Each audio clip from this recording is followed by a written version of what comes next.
हमने सुनल गए बाबा होना भी चाहिए ऐसा जज्बा है धर्मेंद्र के अंदर। यह जज्बा बचाओ कि हो धर्मेंद्र बाबू क्या तपस्या कैले है, लेकिन देखा हो एक तपस्या ही हो ऐसे बोला हर तपस्या कौनो ना कुल तपस्या की किताब दे भैया। जाओ हर प्रति मादरे हिंद मेरा हिम्मत भरी हर दिले रे मेहर सर कटा दे तो सर को झुका दे नहीं सर तमन्ना वतन की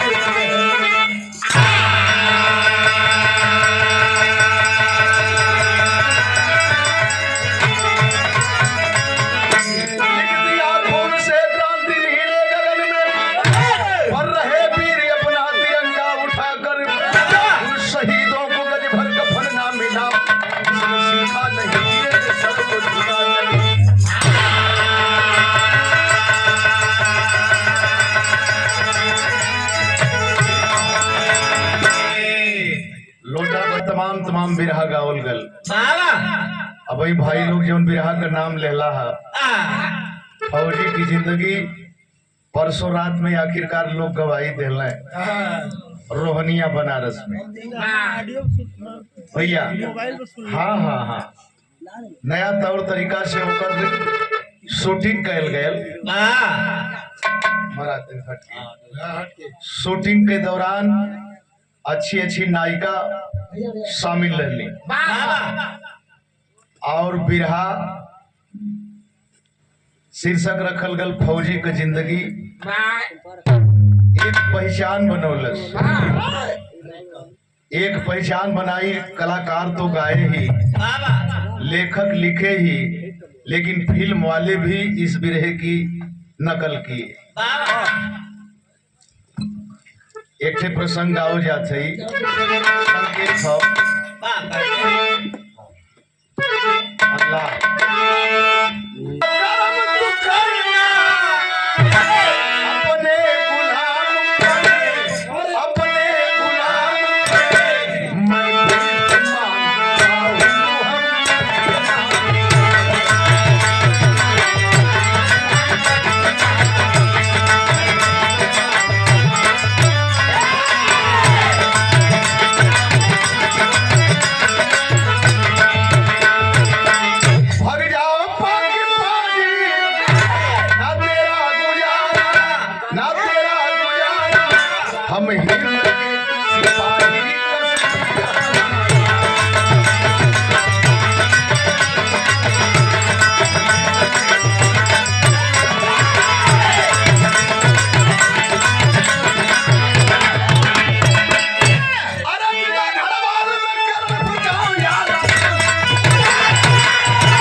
छोटा सा परिवार बेटा फौज का जवान बड़ा सस्ता में कह दिया जला कि फलाने का बेटा फौज में हो, लेकिन इस देश के आजादी के लिए, देश के सम्मान के लिए आज भी और तब भी जितनी भी शहादत, जितनी भी कुर्बानी गरीबों के बेटों ने दिया है,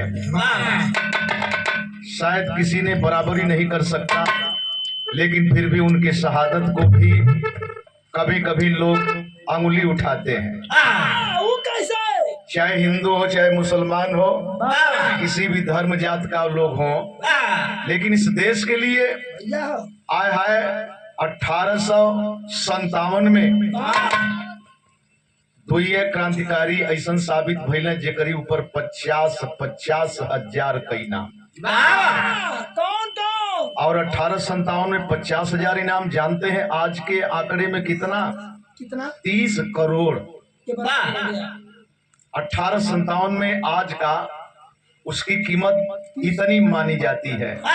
और वो भी कौन थे? कौन? दोनों दलित समाज के बेटे थे। एक जौनपुर का बांके चमार, जौनपुर कुंवरपुर का बांके चमार, और बरेली का वीरा पासी।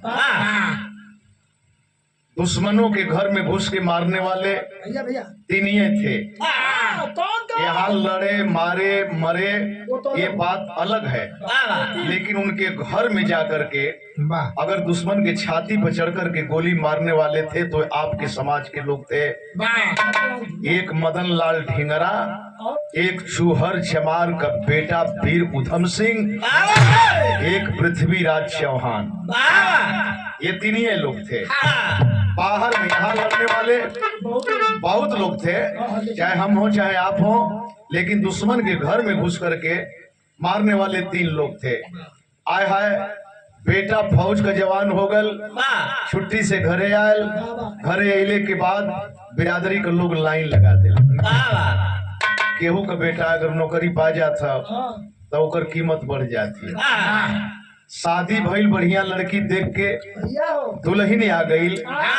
आय हाय हाय संगी साथी सब मजा लेते हुए।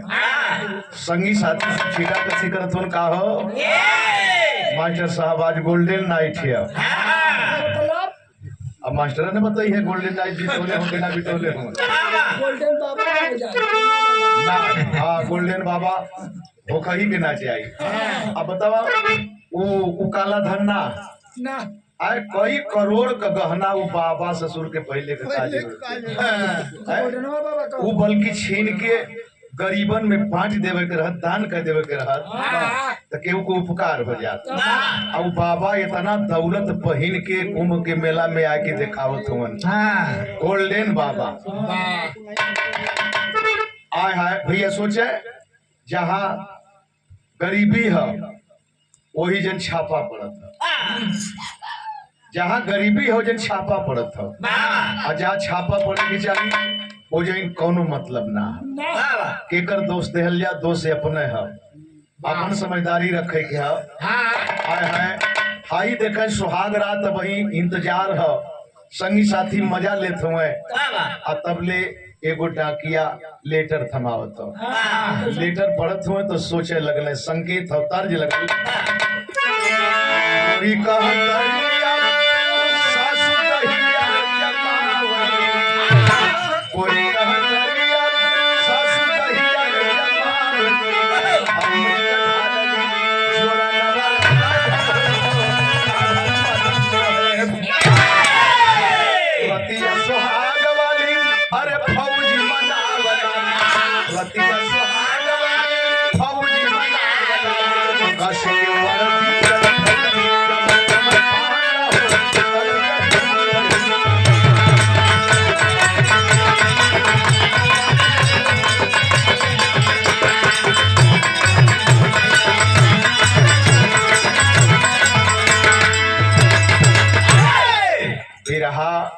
जौने हौसला से गावल जाला उमैन कोताही ना।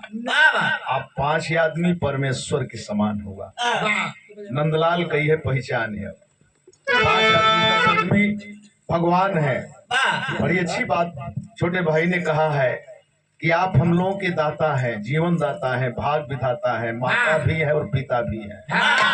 जो भी कुछ मिला है, जो भी कुछ मिल रहा है आप लोगों के वजह से मिल रहा है। के जानत नंदलाल के जय बाप भले अफसर रह लेकिन नंदलाल तो बिरहिया हुआ, लेकिन बाप से क्षेत्रफल बेटा का ज्यादा होगा। नहीं तो बिरहा सीखे के जब शुरुआत कैली तो उनके समझ में आयल कि ई है बिरहा बुरही गई बा। एक ठे सवाल कर दिल गार्ड रहल कानपुर में, रोटी खाए के न्योता दिल गईली, जब सही तरह को रोटी तोड़ली तो कहल कि आप बिरहा क्यों गाते हैं? हम कहीं और बोलिए। कहल कि आपके पिताजी अफसर हैं, आपकी माँ अध्यापिका है और आप बिरहा गाते हैं। तो उनकर दामाद रहल बीए कह के ऑपरेटर मेहरारू रहे, कहे कि बाबूजी हमारे बिरादरी में लोग ही है करबे करेला। भैया ये झेलल बात बताओ सही, कहा कि हमारे बिरादरी में आजा बाजा बजाई हैं लोग, बिरहा बिरही गई हैं लोग, नाच बाजा करी हैं लोगन। हम कहने की सुपवा तो सुपवा हंसे, चलनिया हंसे जकरे बहुत। हम कहनी तुमको नहीं बोलना चाहिए, अब तो चढ़ गल दिमाग। हम कहनी तुमको नहीं बोलना चाहिए, ये पिता के समान है, ये अगर कुछ कहते तो उस पर हम अमल करते, लेकिन तुम अपनी औरत की कमाई खा रहे हो और मेरी बराबरी कर रहे हो, और मैं अपने कमाई से 15-16 परिवार को देख रहा हूँ, क्षेत्रफल देख रहा हूँ, समाज देख रहा हूँ, और कभी किसी दिन तुम अपने घर में मुझे देखोगे। कुल परीक्षा पास भैल गए, कुल परीक्षा पास भैल गए। अब तो यही जन से हाँ तो हम कहली कि नहीं गाई भाई गाई तो कुल मेहनत है, कौनो भी क्षेत्र में मेहनत करी तो आदमी कौनो दिक्कत ना हुई, यो मेहनत करत बहुत जबरदस्त मेहनत है। चली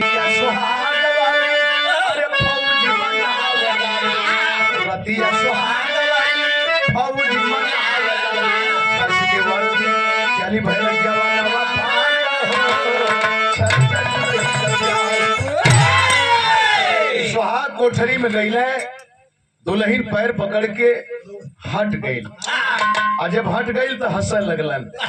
खला है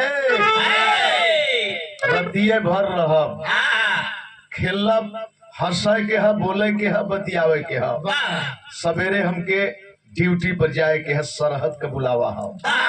और जब ये बात सुनलस तब वो हंसे लगल, कलस की सुना के अजमावत हुआ, के अजमावत हुआ, बोरे सोरे चल गल होता, अगर सिकवा भयल होता कहले होता, विदा कैली गौरी उतारी के विदा कैली गौरी उतारी के हमारा से मिल गई भरा दिया।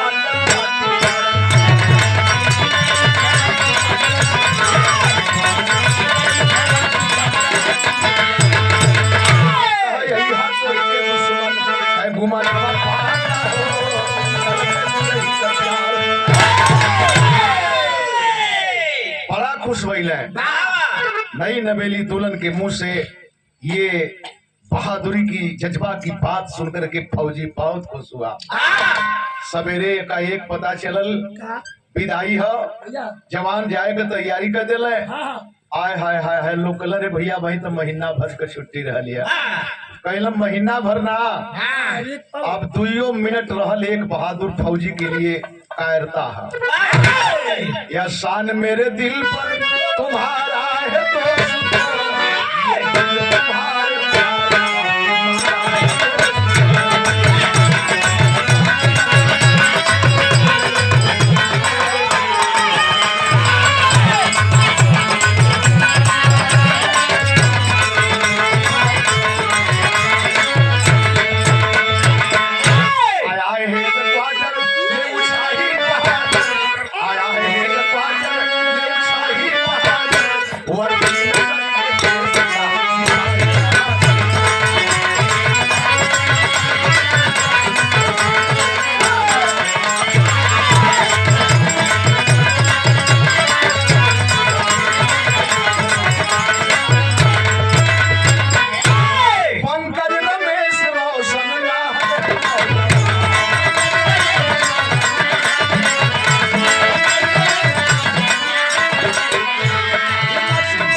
हेड क्वार्टर से बाबा ड्यूटी लगाई जा रही है। कहाँ 6 जवानों की टुकड़ी बनाई जा रही है। अंगुली उठती है, किस बात पर अगर एक घर मुसलमान है 100 घर हिंदू है तो ये अंगुली उठती है कि ये पाकिस्तान से मिला मिला हो। हो बाबा लेकिन इतिहास उठा के देखें, इतिहास उठा के देखें, हमारे गाजीपुर में मऊ जनपद के उस्मान ब्रिगेडियर, बीबीपुर के उस्मान ब्रिगेडियर झीमुर झावा सेक्टर में पाकिस्तानियों से लड़ते हुए शहीद हो गए। क्या उनको पता नहीं था बाबा कि हमारी गोली निकलेगी तो मुसलमान की छाती को चीरेगी, मुसलमान के गोली निकली मेरे छाती को चीरेगी। हाय हाय, वीर अब्दुल हमीद हमारे विधानसभा जखनिया में धामोपुर है, जहाँ हमारा विधानसभा है उसी में धामोपुर है। सन 65 में जबकि 62 में भी 3 टैंक तोड़े थे चाइना का, वही अजय पैटे टैंक। और 65 में 8 सितंबर को 3, 9 सितंबर को 3, 10 सितंबर को 2 टैंक तोड़ते हुए तब तक दुश्मनों की नजर पड़ गई, गोला गिरा सामने, शरीर जो है छत बिछत। हाय हाय हाय। और अपने मोहम्मदाबाद के रहने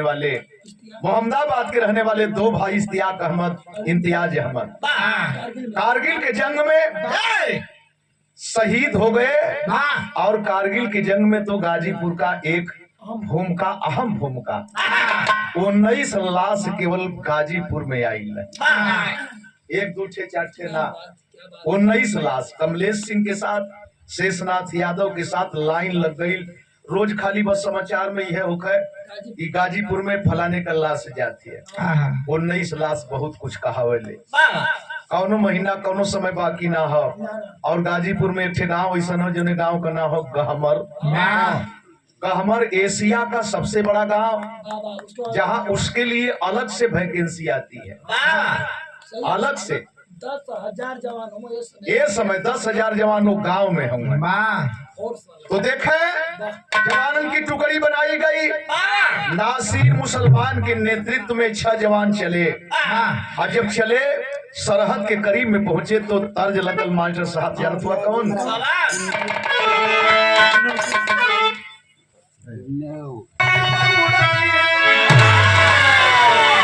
झूलनी पगड़ी जहां यार लगाना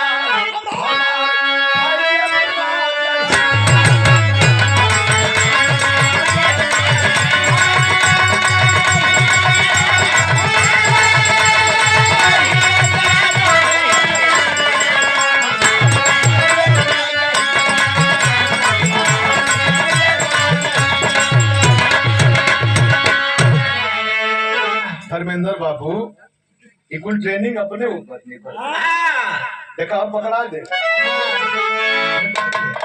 पकड़ ले बहुत। एक दिन एकाएक हारमोनियम बजा के और लाइन पकड़ ले, बहुत बड़ी बात है। यही कलाकारी है, यही अदाकारी है। अरे उठा ले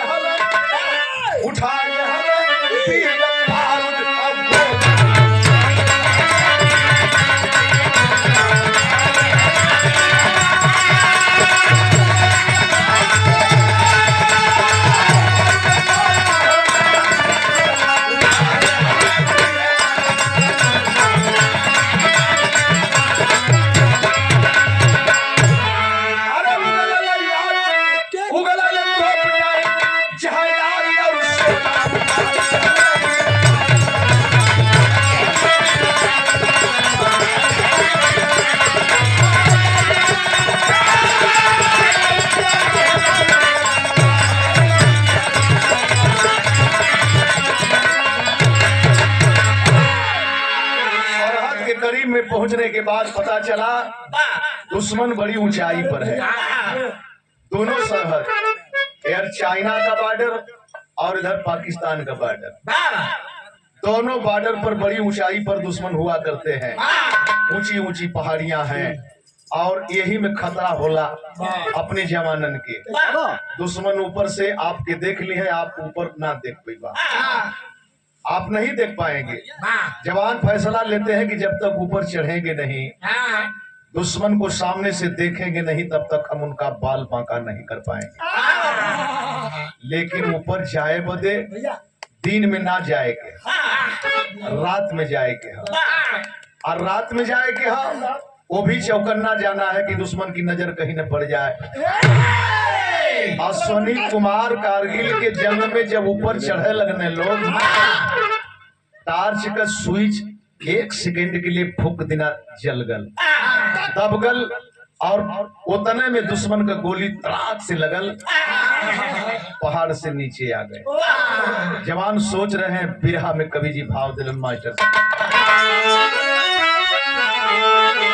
अरे जवनिया जौहर ज्वाला पर गई, जवनिया जौहर ज्वाला पर गई, निकले वतनिया से लाल लहू का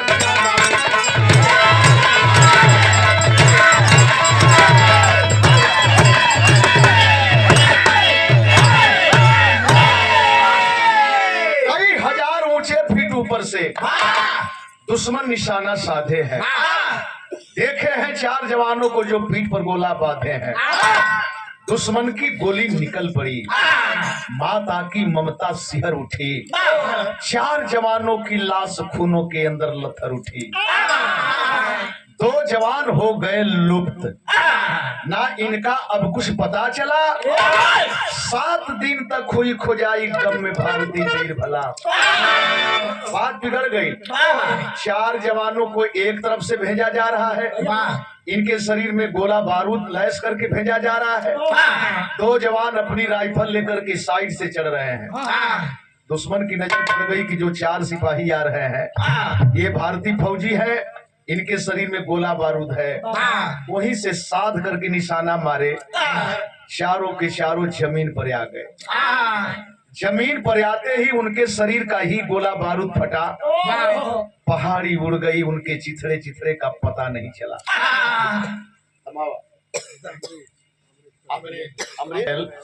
इस सीरीज में तो चेतनी गवैया रहल, कहल कि बहादुर बजई है, उस सेठ रही तब गावल जाए। और सिकन ना देखा रोज गावत है, सही है। लेकिन जज्बा देखने के बाद शरीर में कहां से हिम्मत आ। आरतियों में जाके पड़ता है, दिनों में ड्यूटी है। अपने कार्यकाल में लगा देली ये राज कर्मचारी में दिन का ड्यूटी है और राती का बिरहा है। अब बिरहा इस समय चलत है, हमार सीजन ही नहीं कहा, संत शिरोमणि गुरु रविदास का मर्जी है। ये सीजन में महीना भर ही चले, एक बाद महीना भर से ऊपर ले चलन बाबा साहब। लगन बहुत कम गा पाइल, जागेला बेटा जाग जाए सही जागत रहा। जवानों की शिनाख्त उसी समय हो गई, शहादत की शिनाख्त हो गई, पुष्टि हो गई कि 4 जवान शहीद हो गए। लेकिन साइड वाले 2 जवान जो लापता थे उनकी शिनाख्त नहीं हो पाई। आखिरकार संशय में लोग पड़े हैं। 7 दिन तक उनको खोजा गया। 4 जवानों का खबर तो उनके घर पर दे दी गई, लेकिन 2 जवानों के लिए संशय है, जिंदा होंगे मुर्दा होंगे, कैसे होंगे, पहले पहचान तो होनी चाहिए। लेकिन पहचान का कोनो चिन्ह न मिलल। 8वां दिने आखिरकार भारतीय फौज के अफसर फैसला लेते हुए इस बिंदु पर आ गए कि पहाड़ी उड़ी होगी। जब शरीर का गोला बारूद फटा तो पहाड़ी उड़ी होगी। उसी में लग रहा है कि ये दब करके मर गए। इन्हों के घरे 8वां दिने खबर दोनों जाने की आ गई। हाय हाय हाय हाय, गौर करेंगे, जब 8वां दिने खबर आ गई तब परिवार का लोग कौने हाल में बाहो भैया। अरे माई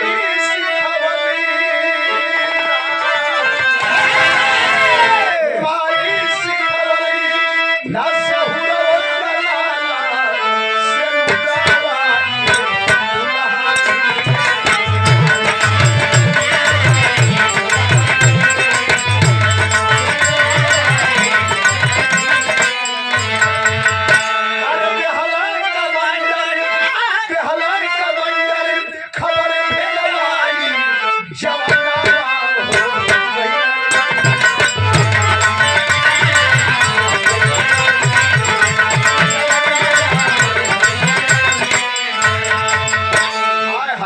बाबू मैं भाग पर से जा, घरवा पे आई जब मरले खबरिया, कवने के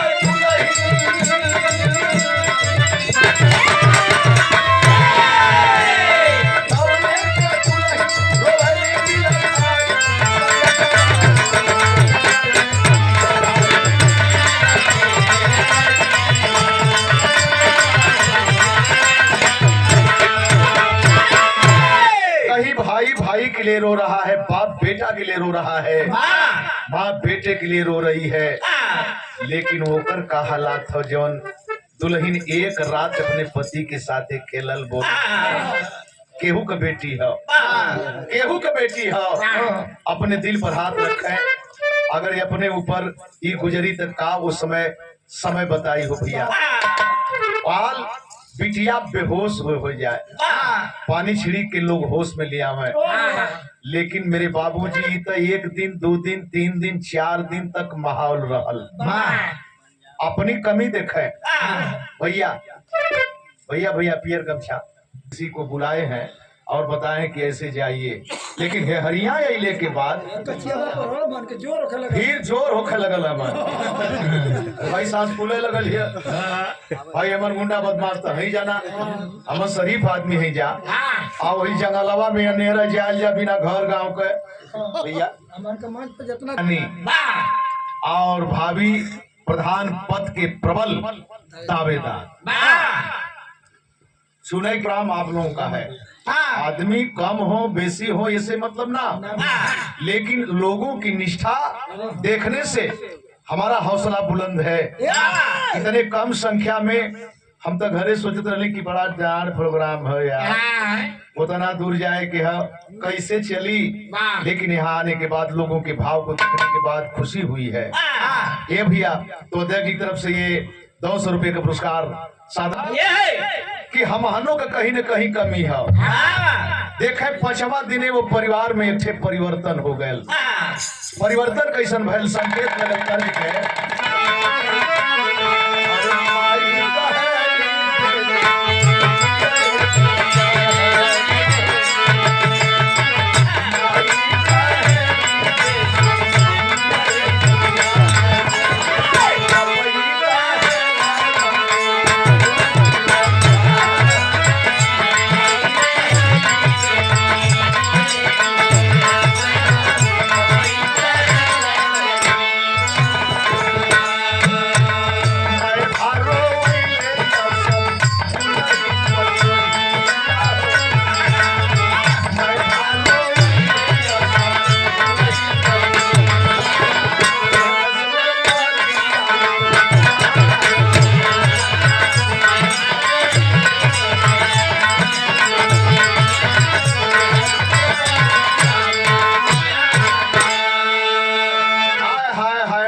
मैं भा 5वां दिने ओकर सुर बदल गल, आवाज बदल गई। अरे गरिया घर में है पतिया, मारे गरिया घर में है पतिया।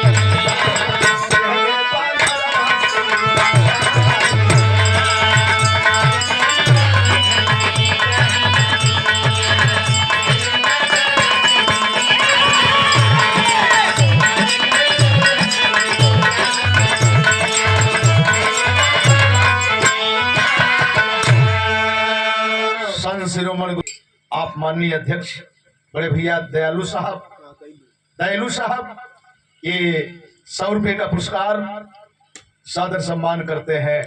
जय भीम, जय भारत, नमो बुद्धाय। आप सारे लोगों का सम्मान करते हैं। ये बात न कीजिए पैसा दे कोई बिहार बेकार हो जाए। अब चल दा लोगों ऐसे बढ़हरी नाम का हो बहुत कुछ बात। हाय 5वां दिने ओकर केस पकड़ के जबरी घसीट के घर में से बहरे कर देला। देखे उहो मतारी है, उहो केहू के बेटी रहल, लेकिन आज केहू के बेटी के सामने कितना बड़ा अन्याय करे जाती है। ओकर केस पकड़ के झोटा पकड़ के खींच के बहरे कैलस के निकल जा, तेरे आते ही मेरा घर उजड़ गया।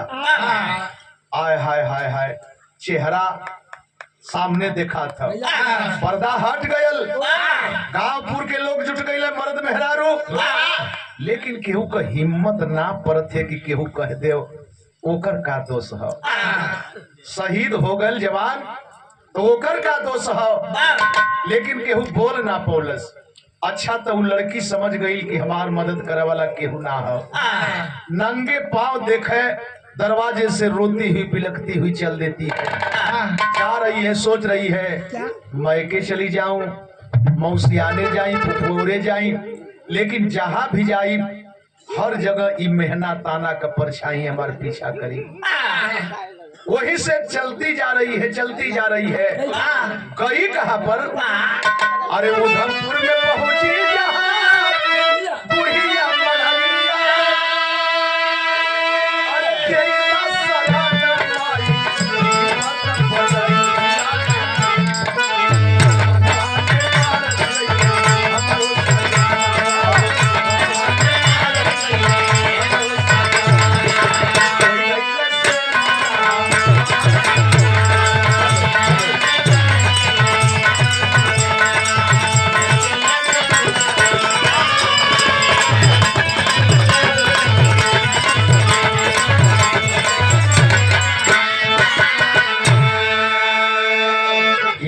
का 20 मनावत था, हमार तनी सा 19 मनावत। चलती गई चलती गई चलती गई, पहुंच गई उधमपुर स्टेशन के पास। रेलवे स्टेशन के पास पहुंच गई। बस इस मनसा से गई कौनो गाड़ी आई कट के अपन जीवन लीला समाप्त करे। अब जी के का करब, लेकिन जब स्टेशन के पास गई तो देखत का गरीब समाज के लोग तमाम झुग्गी झोपड़ी लगा के जीवन यापन करते। एक झोपड़ी से एक बुढ़िया औरत निकली। जब बूढ़ी को देखी थोड़ी सा हिम्मत बढ़ल, करीब में गईली, कहली माई एक घूंट पानी पिला दे, माँ एक घूंट पानी पिला दे। माई माई होली, न जात होली न बिरादर होली, वही ना देखी कि गरीब है कि अमीर है। जहाँ माई शब्द आगल ममता धधाए लगेले। दौड़ करके बुढ़िया गई अंदर अपने झोपड़ी में से, एक जग पानी लेकर आई, 2 घूंट पानी पीती है और पीती है, सहानुभूति मिली, झरझर झरझर आंख से आंसू चले लगे। बुढ़िया आंसू पोंछत है। जब सहानुभूति मिलल तो रोती है और रोते समय अपनी हकीकत का बयां कर गई। हम विधवा हो गई माई, हम विधवा हो गई, हमार पति शहीद हो गई, हमरे आगे पीछे केहू ना है। आय है ये बात कहलस ठीक है, लेकिन जब ये कही कि ये माई समय अब करीब में आ गई है, चलत है रेल पर, हम हूँ पटरी पर गिर के और कोनो गाड़ी आई दब के अपन जान दे के हमेशा हमेशा के लिए छुटकारा ले लेबे। बुढ़िया बुजुर्ग महिला जरूर है, लेकिन कितना बढ़र करेजा बुढ़िया के बिगड़ पड़ी। डांट करके बोली, अरे बिटिया अब तक तो तेरी बात सुनकर के मैं भी दुखित थी, लेकिन अब तेरा फैसला सुनकर के मुझे दुख नहीं, मैं यही समझ रही हूं कि तू कायर हो, अच्छे खानदान की बेटी नहीं हो। अरे तुम्हारे परिवार के लोग तुम्हारे साथ नाइंसाफी कर दिए, तुम्हारा पति शहीद हो गया, तो तू अपने पति को कौन सा सिला देने जा रही है, कौन सा सम्मान करने जा रही है? अगर तू कट के मर जाएगी तो क्या समाज तुझे माफ कर देगा? अरे तुझे कफन तक नहीं मिलेगा रे बेटा, कफन तक नहीं मिलेगा, बल्कि ना तो पैर से ठोकर लोग मारेंगे कि शहीद विधवा, शहीद की पत्नी विधवा इस तरह से अपना जान दे दी। जिसका पति गोला खाया और उसकी पत्नी जो है आत्महत्या कर दी। बुढ़िया की बात सुनकर के बोली माई तो फिर हम जाएं कहाँ? बहुत बड़ा फैसला हो गया, जाएं कहाँ? बुढ़िया कही तू कहीं नहीं जाओगी, कहीं नहीं जाओगी, तुम मेरे पास रह, मैं करती क्या हूं ये भी जान ले, मैं भीख मांगती हूँ बेटी, मैं भीख मांगती हूँ। इसी प्लेटफार्म पर इसी बाजार में भीख मांगती हूँ, उसी से अपना जीवन यापन करती हूँ। अब सुन ले, एक रोटी पाऊंगी तो आधा तुम खाओगी, आधा मैं खाऊंगी, हम लोग बिता लेंगे, लेकिन ऐसे खुदकुशी मत कर बेटा, ऐसे खुदकुशी मत कर।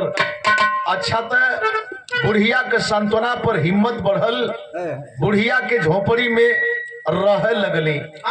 ये जैन हमहन का ना गलती है, लड़की अगर विधवा हो गई तो ओकर दोष कहा, हमहन ओके दोषी बना के समाज में से बहरे कर दिल गए। लेकिन मेरे बाबूजी ये जैन का बात यहाँ छोड़े, अब तनी से चले वहां पर जहां से दोनों जवान लापता है। वो जवान हुए, लेकिन कौने पोजीशन में हुए, किस पोजीशन में जवान वहां है? अरे बारूदा का गोला छूटल, बारूदा का गोला छूटल, अरे धुआं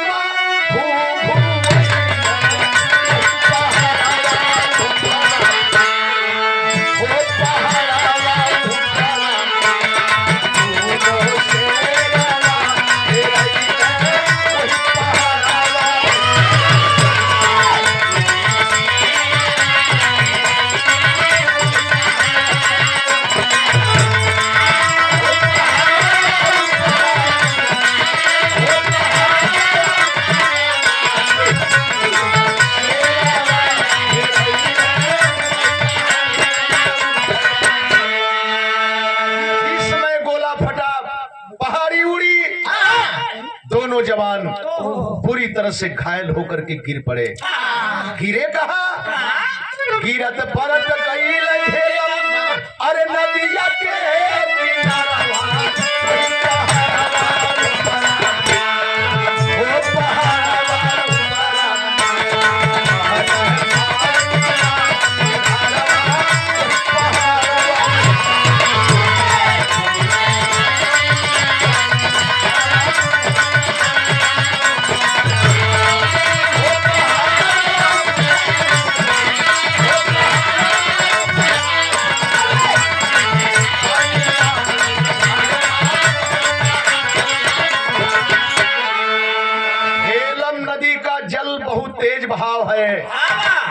उसी झेलम नदी में दोनों जवान गिर पड़े।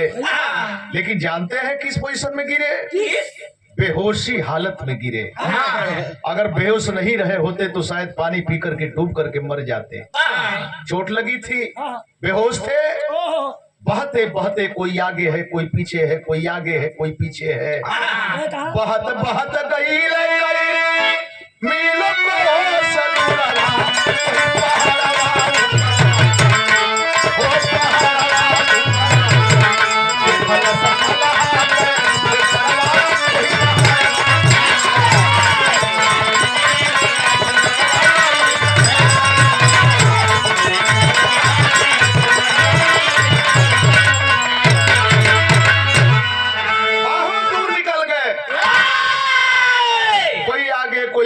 कोई आगे कोई पीछे, इतना दूर निकल गए मेरे दोस्त कि वहां जाने के बाद एक मल्लाह नौजवान अपनी नैया लगा के खड़ा है।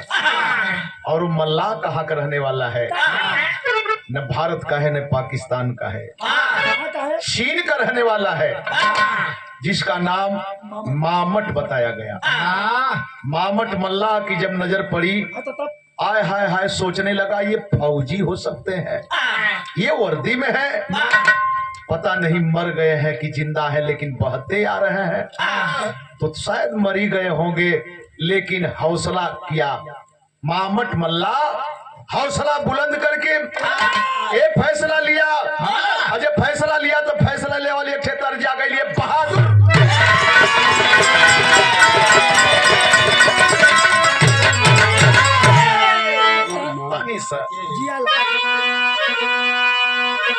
ले ले बता पैसा वाले देखा सीटी कहाँ से देता है? अरे पारी उमर कमर लचकनिया, पारी उमर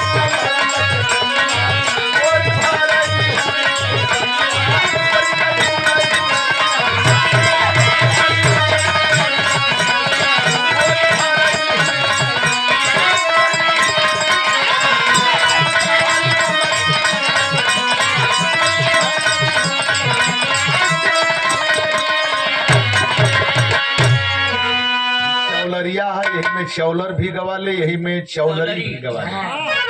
आई कुल मिर्जापुर पिशान के गीत है, बड़ा सम्मान लोग ये गीतन के देला।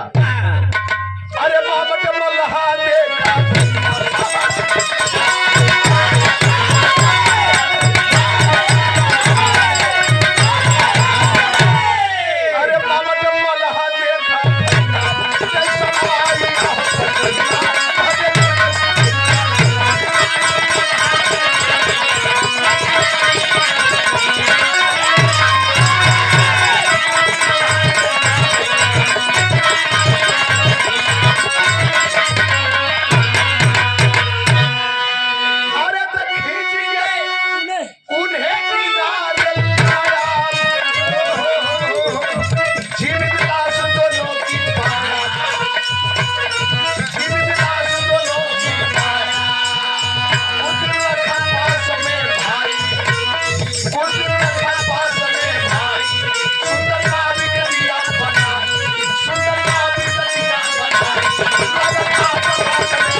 मामट मल्हा अपनी नाइया दौड़ाया। पहले तो दोनों को लादा, बाहर किया, और जब बाहर किया तो उसे एहसास होने लगा कि दोनों जीवित हो सकते हैं, मरे नहीं हैं।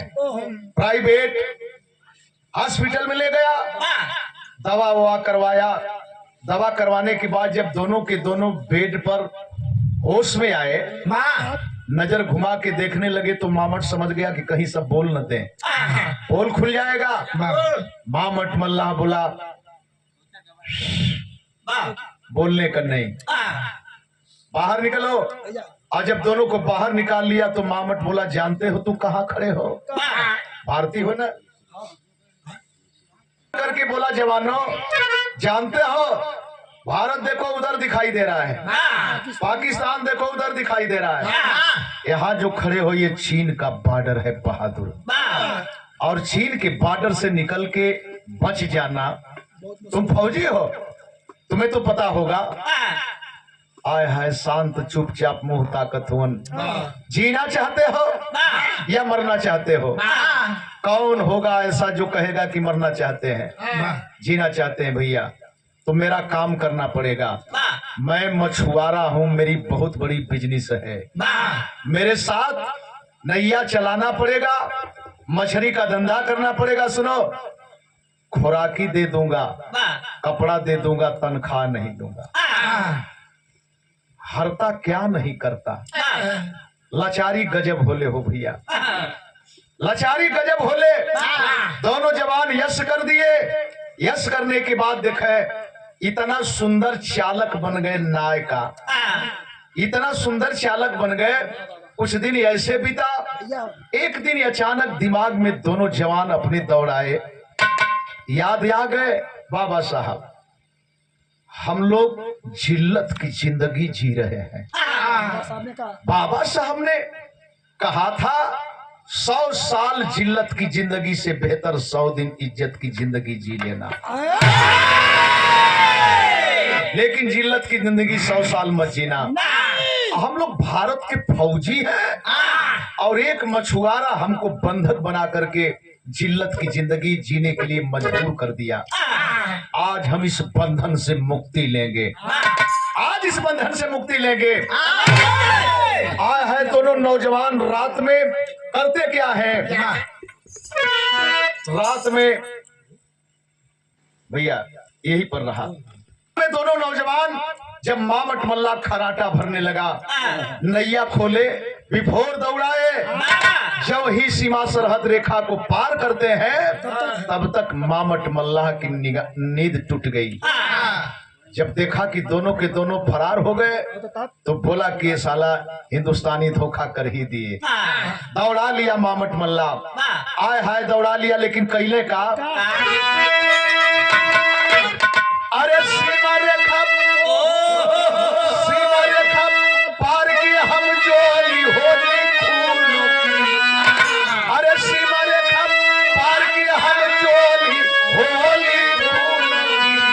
चलाए दिया मामत दोनों पर गोली होली खून की।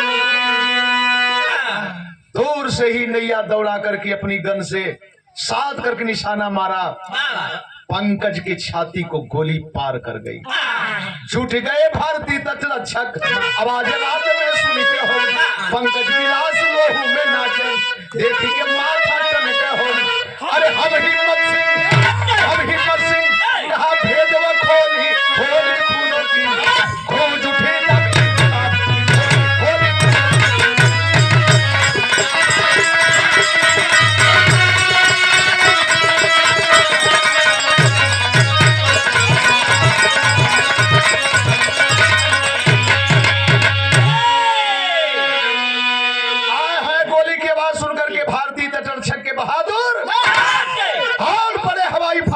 हुए। कुशल चालक था मामट। जब दौड़ा करके हवाई फायरिंग शुरू करते हैं, हिम्मत सिंह की हिम्मत बढ़ गई। जब हिम्मत सिंह को घेरते हैं तो हिम्मत सिंह जोर से बोले जय हिंद। जय हिंद की आवाज सुनकर के भारतीय जवान सदमे में आ गए। अरे जय हिंद कहने वाला ये कोई भारतीय ही होगा, ये भारत का ही आवाज हो सकती है। चारों तरफ से घेरे हैं। जब हकीकत को जाने, पंकज सिंह छटपटाते हुए, लहूलुहान शरीर है, पंकज छटपटाते हुए सोचते हैं लोग कि गाड़ी में रखा जाए, हॉस्पिटल ले चले जाए। और तब तक हॉस्पिटल ले जाने से पहले ही पंकज की दम टूट गई। पंकज की दम टूट गई। लाश उठाए लोग, पहले तो हेड क्वार्टर लाए, हेड क्वार्टर से सारी व्यवस्था करके फिर गाड़ी में जवान बैठे। उधमपुर के बगल में गांव मोकामी लाए। मोकामी में चीते पर रखी गई लाश। आए है जवान, सलामी लिए। सलामी लेने के बाद मुखाग्नि दी गई। और जब चीता जल करके लाश को राखी के रूप में परिवर्तित किया, जवान रिटर्न अपने गाड़ी पर बैठे वापस के लिए। लेकिन जवान जब स्टेशन पर आए तो एकाएक दिमाग में हिम्मत सिंह की आया। बोला जवानों, मेरा घर यहां से कुछ ही दूर है, अब आप लोग परेशान न हो, आप लोग जा सकते हो, मैं अपने घर चला जाऊंगा किसी साधन से। जवान बोले फौजी बोले जैसी इच्छा हो बहादुर, कल हाँ मैं जा सकता हूं, कोई बात नहीं है। फौजी जवान छोड़ करके जवान को चल दिए। लेकिन हिम्मत सिंह स्टेशन पर उतरने के बाद जब अंदर प्लेटफार्म नंबर 1 पर जाते हैं, विरह में गजब हो गई मास्टर साहब। आए हाय, जब प्लेटफार्म पर गए तब होता क्या है,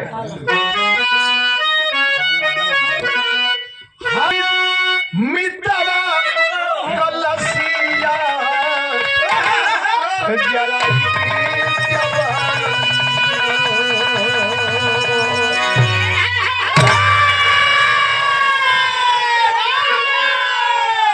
पहुंचे उधमपुर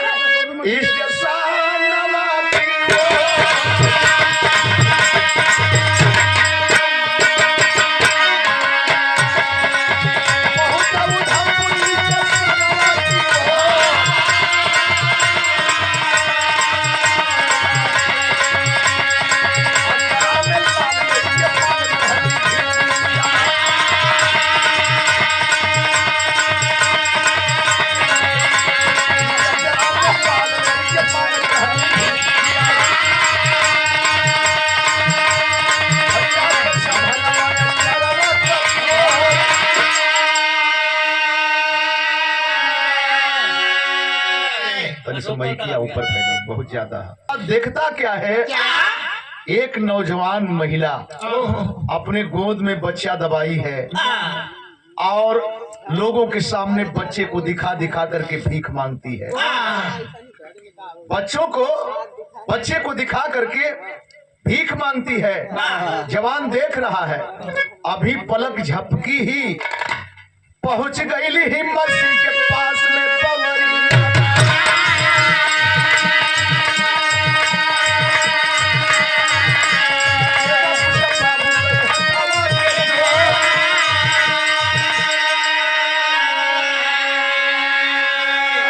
देखत हूँ तबले गड़ाब से वो महिला आ गई इन्हीं के यहाँ और कहती है बाबू आप भी कुछ बच्चे के लिए दे दे, बाबू आप भी कुछ बच्चे के लिए दे दे। अरे चेहरा निहारला जवानवा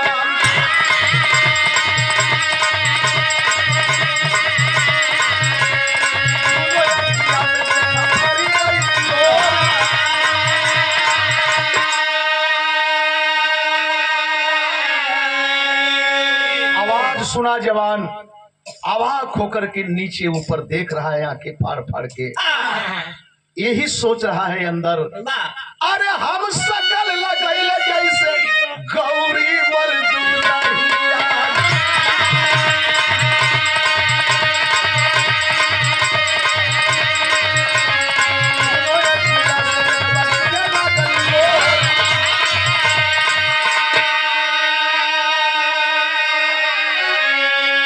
कुछ बोलत ना हुए, बस यह कहतो कि एकदम हमरे गौरी दुल्हन मती लगत है, एकदम गौरी दुल्हन मती लगत है। ना बर्दाश्त भयल, जवान डांट करके एक बात कहा, अरे सुंदरी रुमाल निकाल के अपने आंसू पोछत हुए और डांट करके बोला, रे सुंदरी शर्म नहीं लगती? इतना हसीन चेहरा, इतनी सुंदर पर्सनालिटी और भीख मांगते हुए लज्जा नहीं आती? कैसा है कमीना पापी रे इस बच्चे का बाप, अनमोल हीरा पैदा करने को कर दिया और बच्चे को ढाल बना करके भीख मंगवा रहा है। अजबी बात सुनलस कलश की बापू हमके जवन कुछ कहे के होकर कहला साहेब, लेकिन ये बच्चा के बाप के कमीना मत कहा साहब, कमीना मत कहा। ये बच्चा का बाप कमीना ना साहब। ए बापू बताई, अरे तुहरे ऐसा हल्ला हमारे ममिया कैसे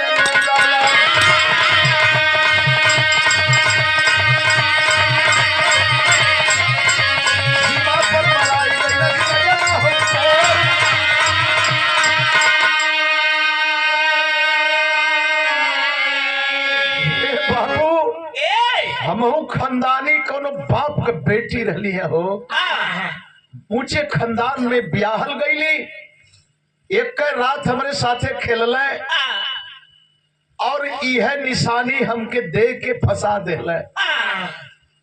एक रात में ससर्ग होने से उसके पेट में हमल रह गया और वही हमल बुढ़िया के झोपड़ी पर बेटा बन के पैदा हुआ।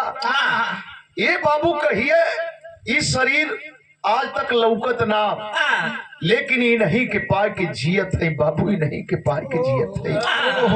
मत कहा गद्दार साहब, जौने समय वर्दी पहन के जाए लगले ना एकदम राउरे मती लगे साहेब, एकदम राउरे मती लगे।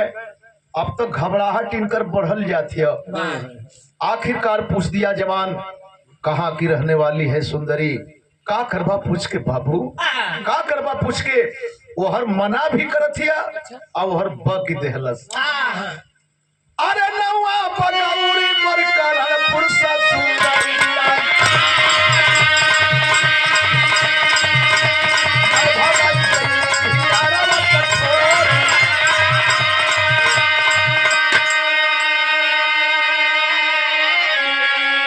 हमार नाम गौरी है बाबू, हमार करणपुर में ससुराल है बाबू, लेकिन अब तक कुल छूट गल साहेब, कुल छूट गल। आज जब इतना सुन ले जवान तो रुमलिया फेंक देले। अरे भरया कबरिया तब भाई के जवानवा, भरया कबार भाई के रोवला जवानवा, छूटे नर नारी मचल भारी।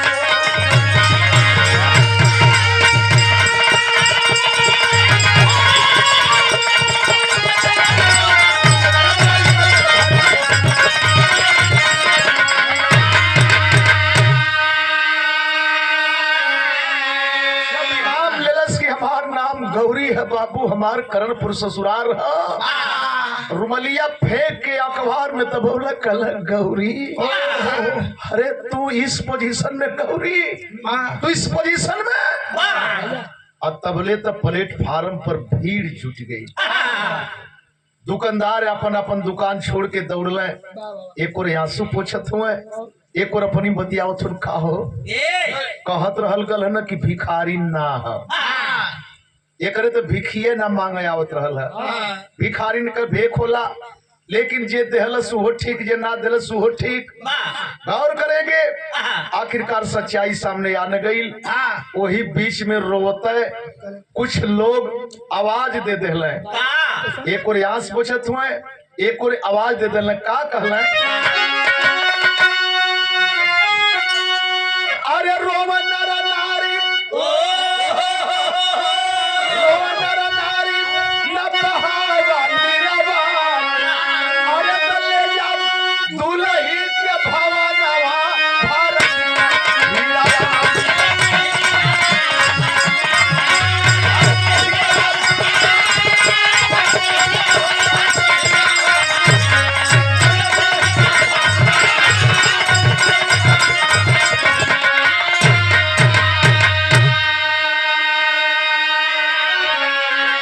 लोग रोत हुए, आंख मिजत हुए, और यह बात कल की है साहेब, हे मेजर साहब, हमन जान गईली, हमन के संदेह तो पहले से रहल है, लेकिन हमन जान गईली।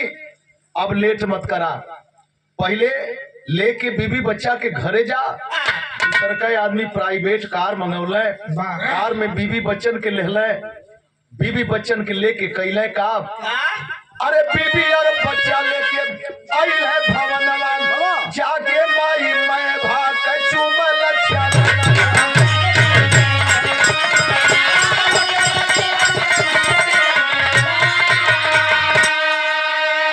अरे देहलू भगार नहीं बुझलू पीरवा, ले जा दुलही के भवनवा भारत कहिलवा।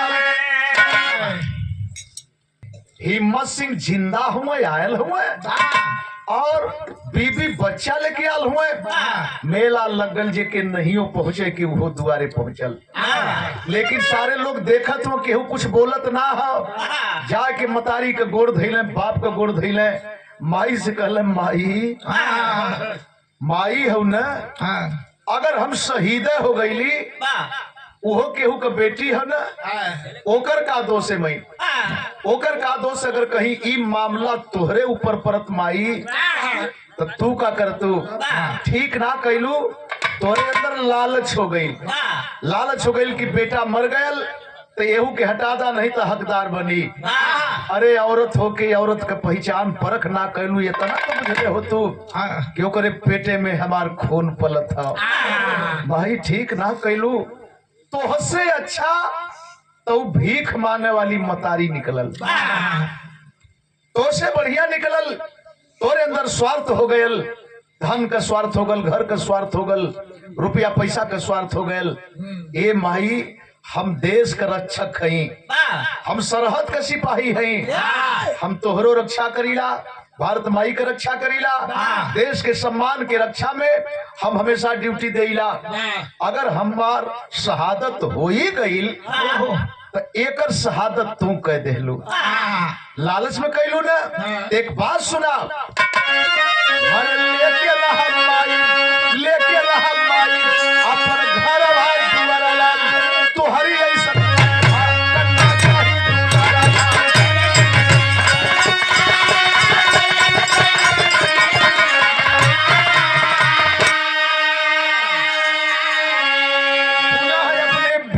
गाड़ी में बैठाया, अपने बच्चे को गोद में लिया। बाबूजी कहते रह गए, बेटा गलती हो गई, कलन ना, पिताजी हम सिपाही हैं, सरहद का सिपाही हैं, दाग ना लगे देवे।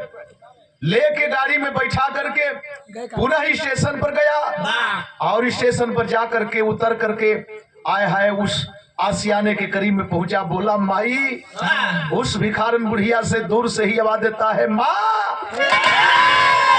बाहर निकल, महा आसियाना से बाहर निकल, छोड़ दे आसियाना। अब तू आज के बाद भीख नहीं मांगेगी माँ, भीख नहीं मांगेगी। तेरा एक बेटा फौजी है माँ, तेरी बहू है माँ, तेरे पास एक पोता है माँ। जाके चौचक के अखबार में धैले, मतारी बुढ़िया के, भिखारन बुढ़िया के अपन माई बना के गाड़ी में बैठौले और लेकर के चल दिया। जवान आज भी है। कहाँ गई है? अरे लालपुर में बस गई, अब जाके बिरवा लेके दुल्ही के भवनवा, अब गई पहिरवा।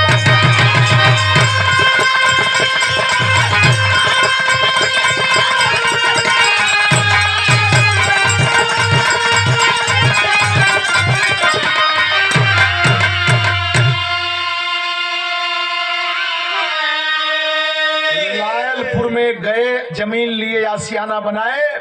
आज भी उस बुढ़िया को अपने माँ के से ज्यादा दर्जा देकर के सम्मान के साथ ड्यूटी भी है और परिवार भी है। हम नाइंसाफी कर देते हैं। कहीं कहीं हो देखल जाला कि लड़किए के नाम से चेक आयल तो वो लेके भाग गई।